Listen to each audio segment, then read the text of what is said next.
Hello, it's Deborah from the attic, and today we're going to make a card. This is quite a special card because it's all to do with Christmas and northern lights and lovely colours all ready to brighten up the winter. I'm starting with a sheet of 12 by 12 white cardstock, and I'm going to cut this down to around about a width of 4.5 inches.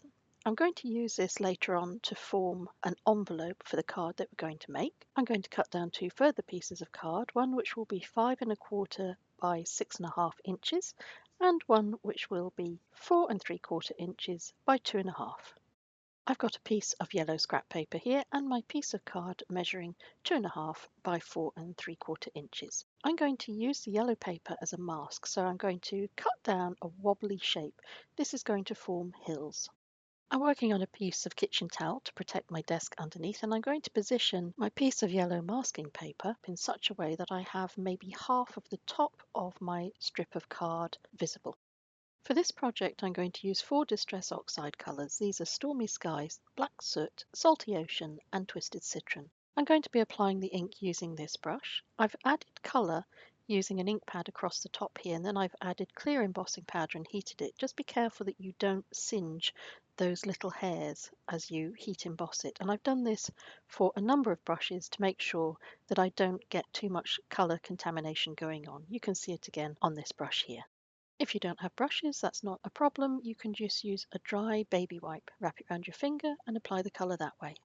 I'm starting with Stormy Sky, and I'm going to add this as the first colour on my horizon. The idea is to create contrast on the horizon between the dark of the sky and the white of the snow, and then another point of contrast as we move up the card, and we'll add brighter colours to create the effect of northern lights. Now I'm going to add black soot, and I'm going to show you how you can do this using a dry baby wipe. Knock off the intensity of the colour from the ink on your piece of scrap paper before you then blend it up over the horizon line and in with the blue. That's given me a nice smooth blend, and holding this yellow masking paper in place, I'm now going to add some brighter colours to the top of my card. I'm knocking off the intensity of the colour before I apply it to the white card. Now I'm going to apply the Salty Ocean, the lighter blue, all around the outside of that citron. I'll continue working around the outside of the citron. Every now and again I'll bring that light blue in a little closer to the centre so that I get a nice soft line and I don't have a harsh line dividing the two colours. And then I'll continue going around the outside of the card with my increasingly darker colours, so my Stormy Sky and then eventually my Black Soot. I'm adding a final flourish of the citron before I reveal how our sky looks. And there we have a beautifully crisp white snowy foreground and a northern lights background. The reason I used Distress Oxide inks was so that I could then add a light misting of water to my background. If you let the water sit on the ink for a little while and then take a piece of tissue and mop the ink away, it will give you a really interesting texture. I'm using my mask again. This is the same one, and I folded one of the edges just to make sure I don't get too much ink on my fingers. I'm going to put this back in as close as possible a match to the original, and I'm going to take a little bit of black soot and I'm going to add some more of this to the outer edges because I've decided I want my sky to look a little bit darker. Just keep working the background until you're happy with it. My last paper mask did a lot of work, so I'm going to cut myself a fresh one for the next stage. This time we're protecting the top half of our card while we add a very light dusting of the Stormy Sky blue just to the bottom edge of our card. We only want a very light blue to suggest a little hillock of snow. For the main card, I'm going to be using a fox from this collection of stamps called Starstruck by Cardio Cards. I'll provide a link to their UK website below. They do ship all around the world, but they only have a presence in the UK. I'm also going to be using the star that you might have seen from that stamp set as well. I'm going to use a plain black ink. I've already positioned the fox on one of my stamp blocks, and now I'm going to take the mask that we used to cover up and create the little hill of snow, and I'm going to put it into place upside down, and this will protect my little hillock of snow. And I'm going to ink up my fox in plain black ink, and I'm going to position him round about here. You want to position the fox in such a way that it looks as if his paws and part of his tail are behind that hillock. And that's why we're going to use the mask. It'll give us the illusion that the fox is sitting just behind the brow of the hill. When you position your character on a masking paper and a background in the way that we're doing here, you want to hold it down fairly firmly, give the ink and the paper time to meet and make friends and absorb enough of that ink to give you a beautiful, crisp image. And when I remove the masking paper, you can see our little fox is perfectly positioned and looking up into the night sky. I've cut myself another fresh mask, and this time I'm going to position it halfway across the body of the fox. Because the centre of the fox is white, I don't want a snow line to go through the fox's body. Therefore, I'm going to position this in such a way that I can add the lightest possible touch of my Starry Sky ink. I'm going to protect the little fox's body just to make sure I don't accidentally move my ink over the body of the fox, and I'm going to add in a hill. This will look as if it's behind the fox without colouring in the centre of the fox. I've done one side and now I've repositioned all of my papers to complete the other side, and when I take all of my bits of paper away, I hope you can see that looks as if the fox is sitting in front of that little hill of snow. Let's complete the centre of our card by adding in a final little hill of snow, and I'm protecting my fox with another piece of paper just to make sure. It's so easy when you're doing this to forget and let your brush go a bit crazy. Keep it under control and your card will turn out absolutely beautifully. Now we're ready to add the star. I've got the star ready on one of my stamping blocks, and I'm going to use my plain black ink again. As before, make sure you get a very good ink coverage, and when you apply the stamp to the card, make sure that you give it enough time for that ink to give you a nice crisp finish. I'm going to position the star in the brightest part of my sky, which is where I focused that beautiful bright green citrus ink. I want to add some sparkle and gleam to my sky, so I'm using this chunky white and gold embossing powder. I'll provide a link to this below the video. So we sprinkle the embossing powder with all that lovely gold shimmer and crisp whiteness all over the top part of our card. There's no point in sprinkling it below because we'll lose the impact of it on the white background. I have my heat gun. I know this looks like a hairdryer, but it is a heat gun. I'm going to blow it against my hand until it gets to the ouch stage, and then I know it's ready to use on my card. I'm going to heat from underneath the card. This means that I give the embossing powder a chance to melt, because if I added the heat from above, that would just blow the embossing powder everywhere. We don't actually have anything anchoring the embossing powder to the card, so heating from below helps us get around that problem. Next, I want to add some shimmer to the snow. I've got a quickie glue pen and I'm going to apply a little line of glue on the top of each of our snowy hills. Next, I'm going to take some clear glitter and I'm going to sprinkle this using a little spoon over the top of the areas that I've added my glue pen to. I don't tend to use many different colours of glitter, and when I do want to add some sparkle to a project, it tends to be clear glitter. So rather than buy lots of different colours, I invested in one clear glitter, and I use it all the time. Our design is complete, and I'm going to set this aside while we begin the next stage.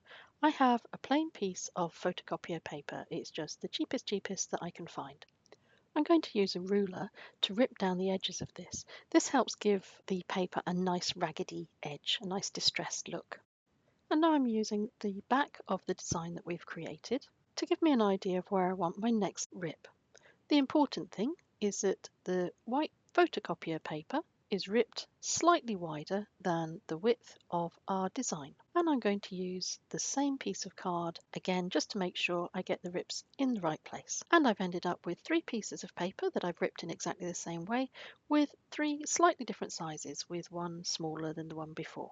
I'm going to take a pair of scissors, and if you open these up, you can run your paper right into the V of the scissors, and this will give it an even rougher edge than we had before. And I'm going to use this to further distress each of my 3 pieces of paper, and then I'm going to begin to roll some parts of the edges between my fingers and thumbs, and sometimes rolling it against the mat so I can get some curls developing. Working each of the edges on the layers like this means that you get a clear distinction between all of them. I've nested the layers on top of each other, and now I'm adding a little line of glue to help hold them in position. To give me some wiggle room while I nudge my final design into position, I'm using a liquid glue.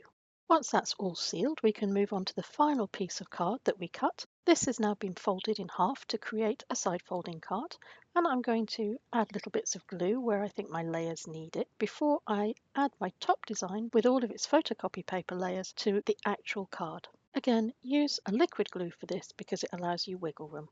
That's our card finished, and next we're going to move on to the envelope. I've gone back to the original piece of cardstock that I cut from my 12 by 12 sheet, and I'm going to score it. I'm going to score it at 1/2 inch on the left hand side and 1/2 inch on the right hand side.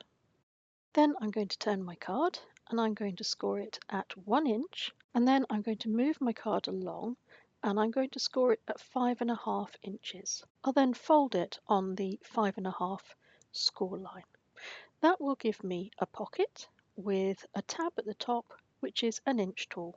Sometimes, depending on the thickness of the card you're using, you might fold it and get this little bow. If you do, just snip off a tiny little strip off the top edge until your card folds flat.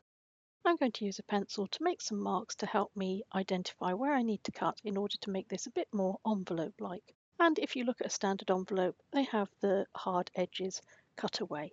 And that's what I'm going to do with my envelope here. I think it'll be easier for you to follow the cuts that I make with the scissors rather than the lines that I make with the pencil, because the pencil is quite faint. I'm only going to make cuts on one side of the envelope, and I'm cutting about a 1/2 inch strip away, and I'm also cutting a little triangle just beyond that fold line. And I'll do the same on the other side so that we have a mirror image. I'll fold that cut piece up so you can see how this is going to take shape. And I'll also snip 2 corners away from each side of the top closure flaps. This will make it easier for me to fold the 2 narrow sides in over that piece that folds up from the bottom, and it gives the top flap a more professional finish and means everything will lie flatter. And for the moment, we still want to be able to work on this as a flat piece of card, so don't glue any of the sides down yet. I'm going to add some decoration to this envelope. I'm going to use the same techniques as I used earlier when we were making the card. I've got a piece of scrap paper which I'm going to use to create a mask, and I'm taking my beautiful soft blue and I'm going to add a tiny little snowy hill on the bottom of my card. I'm going to use another stamp set from Cardio Cards. This one is called Pine Forest, and again I'll provide a link below this video. And I'm going to use these in exactly the same way that I used the fox. I'm going to mask off my snowy hill. I'm going to use some plain black ink. I've got one of my pine trees ready on my block, and I'm going to stamp it down so that it looks as if it's just on the horizon of that hill. But to make it look as if this is a dense forest and to make it look as if the trees go further back into mist, I'm going to stamp this several times before I re-ink it. Then I'm going to switch out my tree and I'm going to use the same technique with one of the other stamps. This is a technique that I first saw developed by Wendy Gage of Cardio Cards. She's a brilliant artist and she has so many of these great ideas. There's lots and lots of inspiration on her website at Cardio Cards, and I'll provide a link to that below the video as well. The design on our card is finished and I'm going to begin gluing the sides and sticking it all together. And while you watch that, let me just say something about the dimensions. I deliberately haven't been too prescriptive about the dimensions that I have used. All I've done is made sure that I have a piece of cardstock for the envelope which will cover my finished card twice. So in other words, I can fold my finished card inside the envelope, and then I've allowed a 1 inch flap at the top and 2 1/2 inch flaps on either side of a piece of card that folds at the bottom, and that way I've created my envelope. Your envelope will depend on the size of card that you use. Thank you very much for your time. Thank you for watching as always. I hope you found this useful, and until we meet again, take care.